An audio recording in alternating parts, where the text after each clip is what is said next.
सभी को नमस्ते, सलाम, सत श्री अकाल।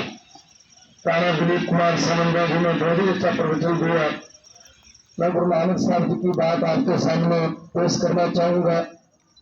गुरु नानक साहब जी का सबसे बड़ा नारा था, अगला अल्लाह मेर उपाय कुदरत के सब बंदे। एक मेर पे सबको देख दिया, कौन भले कोई मंदे। इसी को देखते हुए एक शायर लिखते हैं, दुनिया में ऐसी मिसाल जमीन पे कई पाई हो, किसी हिंदू के घर में आग खुदा ने लगाई हो।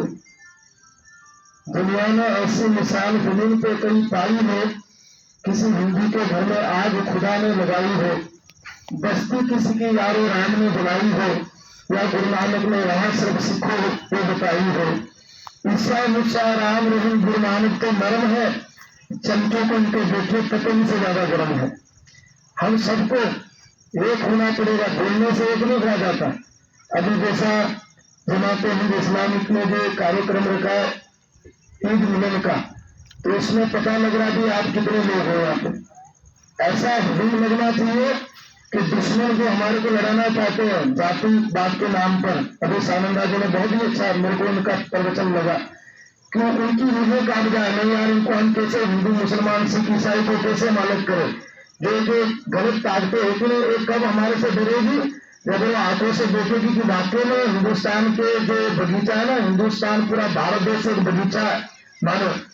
इसके अंदर जैसा एक बगीचा रहता है, उसके अंदर तरह तरह के फूल रहते हैं। तभी तो लोग बगीचा उसको कहते हैं ना कि बगीचा में एक ही फूल रहेगा। गुलाब की अपनी पहचान है, मोगरे की अपनी पहचान है, केवड़े की अपनी पहचान है, चमेली की अपनी पहचान है। हर एक फूल की महानता है। तो हिंदुस्तान की धरती जो है, भारत देश की जो भूमि है, इस सदियों से इसके अंदर बगीचा लगाया हुआ है। उस अल्लाह ताला ने, मैं अल्लाह ताला लफ्ज क्यों यूज कर रहा हूँ कि अल्लाह वाहिगुरु खुदा राम गॉड तो कोई अलग नहीं है।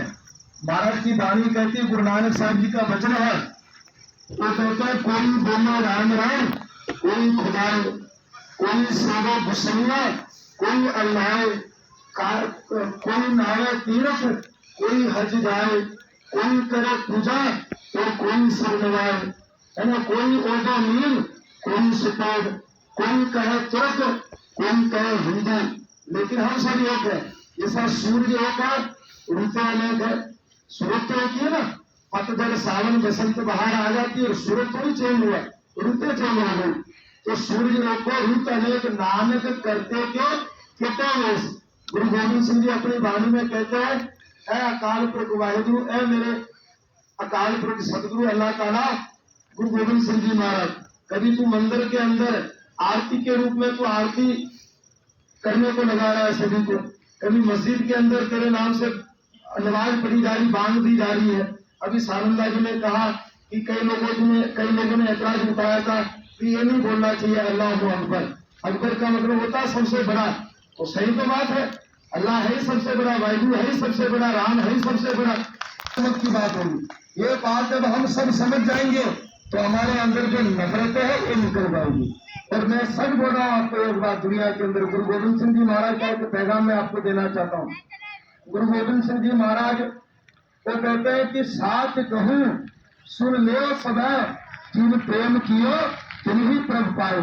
ऐ दुनिया के लोगों, जब तक तुम्हारे अंदर द्वेष, नफरत, भावना, ईर्ष्या दूर नहीं होगी और तुम आपस में एक होकर के प्यार मोहब्बत से नहीं रहेंगे, तब तक दुश्मन तुम्हारे ऊपर हावी रहेगा और परमात्मा की प्राप्ति तुमको नहीं होगी जब तक तुम प्यार बांटोगे नहीं। तो एक शायर लिखता है, ना हिंदू अच्छे हैं सब, ना मुसलमान अच्छे हैं, दिल नेक है जिनके वही इंसान अच्छे हैं। तो आप सभी को मैं चाहता हूं कि अगर इन्होंने गुरुजी जो भी ट्रस्ट कार्यक्रम जिन्होंने रखा है, हुजूम को ऐसा उमड़ना चाहिए कि यहाँ पे पता लगे भी कार्यक्रम हुआ था। अब बहन जी की तरफ देखता हूँ तो आधी कुर्सी खाली है, भाइयों की तरफ देखता हूँ तो सानंदा जी ने कहा ना हाथ उठाइए तो थोड़ा ढीलापन, हमको दिखाने के लिए नहीं कार्यक्रम में उपस्थित होना कि मैं आया हूँ जी, ज्ञानी जी भी है जी कार्यक्रम में, सानंदा जी भी है, चार सरदार हमारे वकील साहब जी भी आए, राजेंद्र जी है, या दूसरे तुम भी, दिखाने के लिए नहीं आना हमारे को। हमारे को जिस वक्त हम अंदर से जाग जाएंगे तो हमारे को बाहर की शक्ति हरा नहीं सकेगी। तो हमारे को अंदर से जागने की जरूरत है, हमारे को एक होने की जरूरत है। यहाँ पे गुरु अर्जन देव जी महाराज ने, सिख धर्म के 5वें गुरु ने, जात पात को खत्म करने के लिए अमृतसर के 4 दरवाजे रखे हैं। जैसा मुसलमान भाइयों का हज सबसे बड़ा, सिखों का दरबार साहब सबसे बड़ा है गोल्डन टेम्पल, उसके 4 दरवाजे रखे, 4 उत्तर दक्षिण पूर्व पश्चिम के तरफ, कि भाई जितने भी मजहब के लोग हो सभी के लिए गुरु नानक का दरबार खुला है, कोई भी आ सकता है। तो आज तुम देखते हो कि मैं अपने धर्म की बढ़ियाई नहीं कर रहा। ओरिजिनल धर्म कैसा होना चाहिए? ओरिजिनल धर्म दुनिया के अंदर इंसानियत का होना चाहिए। सबसे बड़ा मजहब दुनिया के अंदर कोई है तो इंसानियत का मजहब है, उससे बड़ा। आपने मजहब को नाम दिया हुआ है, हम तो इंसानियत की बात करते हैं। गुरु नानक साहब जी का पैगाम कहाँ कहाँ नहीं पहुंचा। में गुरु नानक देव जी गए, रशिया गुरु नानक देव जी गए, चीन के अंदर गुरु नानक देव जी गए, मिस्र के अंदर गुरु नानक देव जी गए, बगदाद के अंदर गुरु नानक देव जी गए, पाकिस्तान में गुरु नानक देव जी महाराज का यादगार है, वहाँ पे मजार भी है। जो प्यार वाले मुसलमान भाई है ना, वो आज भी उस मजार के ऊपर चदर कराते कि बाबा नानक काश आपके जैसा और दुनिया में आए और हमारे को सबको एक करे। तो मैं एक ही बात आप सभी से कहना चाहता हूँ कि हमारे को दिखावे के लिए प्यार नहीं दिखाना है, हमारे को अंदर से एक दूसरे से प्यार करना है। हिंदू, मुस्लिम, सिख, ईसाई, हम सभी भाई भाई हैं, हम सभी एक ही बाबा आदम की जात है। तुम उसको कुछ बोलोगे, हम कुछ बोलेंगे नहीं। आदम को खुदा मत करिए, आदम भी खुदा का नूर है। तो आप सभी से मैं यही रिक्वेस्ट करना चाहता हूँ कि प्यार करो। प्यार मोहब्बत में सबसे बड़ी चीज है।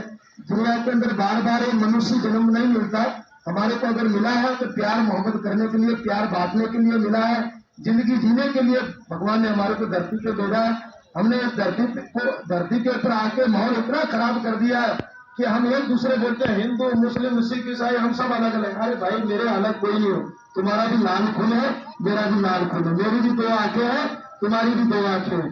तुम्हारे भी शरीर ऐसा ही बना जैसा सिखों का बना, मुस्लिम का बना। मेरे को बताओ तुम कि अगर कभी हम सब अलग है तो 7 समुद्र पार जाके देखो मनुष्य की प्रजाति तो सब एक ही है, अलग कैसे हो गए? हमने सब लोगों को बांटा हुआ है। तो इसीलिए भगवान के नाम अनेक हो सकते हैं, लेकिन भगवान की जोत एक ही है। तो इसके लिए जैसे भगवान की जोत एक है, वैसे हम सभी इंसान भी एक ही है और हमारे सबके अंदर वो वाहिगुरु अकाल पुरख अल्लाह ताला विराजमान है। आप सभी से मेरी रिक्वेस्ट है कि प्यार मोहब्बत करो, एक दूसरे प्यार मोहब्बत से रहो। कोई भी दुनिया की ताकत तुम्हारे को हिंदू मुस्लिम करके लड़ा नहीं सकती। बहुत बहुत धन्यवाद आप सभी का।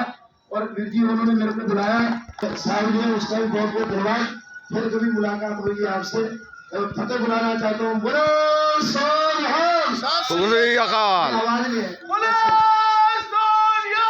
सत श्री अकाल, वाहिगुरु जी का खालसा, वाहिगुरु की फतेह।